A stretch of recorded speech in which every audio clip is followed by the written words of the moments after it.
ও মা, এগুলো তুমি কি করছো? আগুনে শিখছি বাবা। কেন? এগুলো সব বুড়োর জামা কাপড় লোককে দিয়ে দেবো তো, ও। এই দেওয়ার আগে আগুনে সেঁকে নিচ্ছি।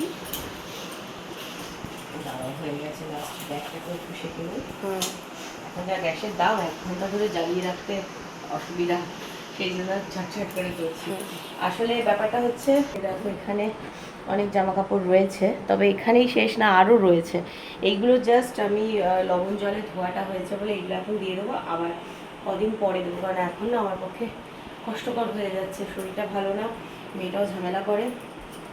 তো ব্যাপার হচ্ছে, আমি তোমাদেরকে কয়েকদিন আগে ভিডিওতে বলেছিলাম যে রুহির অনেক জামা কাপড় ছোটো হয়ে গেছে, সেগুলোকে দিয়ে দেবো, কেউ যদি লাগে তো যোগাযোগ করো। তো সেরকমই একজন যোগাযোগ করেছিল আমাদের সাথে ভিডিও দেখে, তো তাকেই দিয়ে দেবো।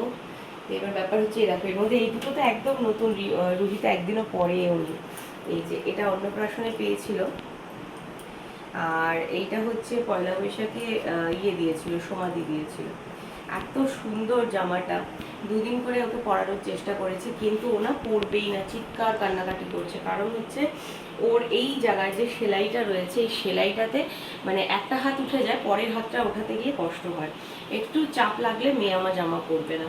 আর চেনটা এখান থেকে, চেনটা যদি আরও এতটা লেন্দি থাকতো তাহলে হয়ে যেত, এই জন্য এটা পড়তে পারে না বেচারা। তো আমি বাড়িতে পড়ে থাকা থেকে অন্য কোনো বাচ্চাকে দিয়ে দিই, সে পড়ুক, একদম নতুন। আর এই জামাটাও এত সুন্দর, অথচ দেখো জামাটার মধ্যে না আছে কোনো চেন, মানে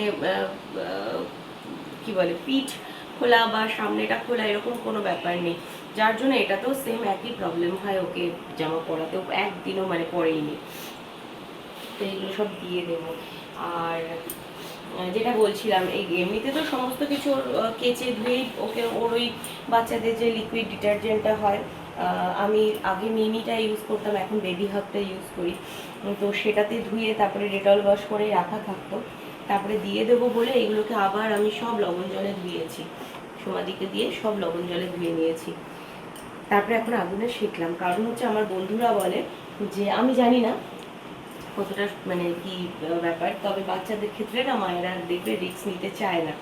তো কুসংস্কার হোক আর সংস্কার হোক, যেটাই হোক না কেন, কোথাও গিয়ে মনে হয় যে আমার বাচ্চার ভালোর জন্য এটুকুনি আমি করি। তো বন্ধুরা বলে, দেখ কাউকে, বাইরের কাউকে ওরকমভাবে দিবি না, তাহলে একটা নেগেটিভ কিছু করার চান্স থাকলেও থাকতে পারে, কারো যদি মনে করো কোনো রকম কোনো কিছু থাকে, কারণ আমরা তো মানে ভেতরটা দেখতে পারি না, বাইরেটাই দেখি। তো ভেতরে যদি কারোর কোনো খারাপ করার ইচ্ছা থাকে, তো সেই জন্য বলে সবসময় লবণ জলে একটু বেশি করে লবণ দিয়ে জলের মধ্যে জামা কাপড়গুলো ওতে ধুয়ে মেলে শুকিয়ে নিয়েছিলাম, তারপরে একটু আগুনে সেঁকে নিয়েছি, এতে করে আর কোনো রকম কোনো নেগেটিভ কিছু হওয়ার চান্স থাকে না। তো এইটা এক ব্যাগ হয়েছে, এটা কালকে নিয়ে চলে যাবে, আর তারপরে আবার সামনের 2-4 দিন পরে আবার আরও 1-2 ব্যাগ হবে, এরকম দিয়ে দেবো। তো এই হচ্ছে ব্যাপার। রিও আমাকে, আমি যখনই এখানে পড়তে এসেছি তখন থেকে বলে যাচ্ছে, জামা কাপড়গুলো কী করছো মা, জামা কাপড়গুলো কী করছো, আগুনের মধ্যে কী করছো। তাই ডিটেলে বলে, মানে ঘেমে চান করে একাকার অবস্থায় দিকে সর্দি হয়েছে প্রচণ্ড পরিমাণে, চলে যায়।